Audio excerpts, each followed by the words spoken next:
আসসালামু আলাইকুম ওরহমতুল্লাহি ওবরাকাতুহ।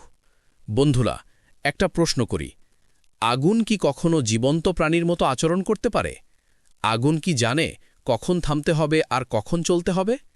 শুনতে অবিশ্বাস্য লাগলেও এটি কোনো সায়েন্স ফিকশন নয়, এটি কিয়ামতের চূড়ান্ত ও শেষ আলামত। ১৪০০ বছর আগে আমাদের প্রিয় নবী মুহাম্মদ সাল্লাল্লাহু আলাইহি ওয়াসাল্লাম ভবিষ্যদ্বাণী করেছিলেন, ইয়েমেনের কারে আদান থেকে বের হবে এক ভয়াবহ আগুন। কিন্তু শুনুন, এই আগুন মানুষকে পোড়াবে না, বরং একজন রাখালের মতো মানুষকে তাড়িয়ে নিয়ে যাবে। মানুষ হাঁটবে, আগুন চলবে। মানুষ থামবে, আগুন থেমে যাবে। মানুষ ঘুমাবে, আগুন অপেক্ষা করবে। এর একটাই মিশন, পৃথিবীর সব মানুষকে শাম দেশের দিকে একত্রিত করা, হাসরের ময়দানে। ঘর, সম্পদ, ব্যাংক ব্যালেন্স সব ফেলে মানুষ ছুটবে শুধু প্রাণ বাঁচাতে।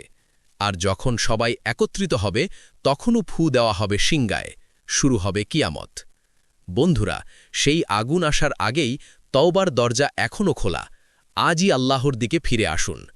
এই ভিডিওটি আপনাকে ভাবালে লাইক দিন, শেয়ার করুন আর কমেন্টে লিখুন আপনি কি এই আগুনের কথা আগে জানতেন।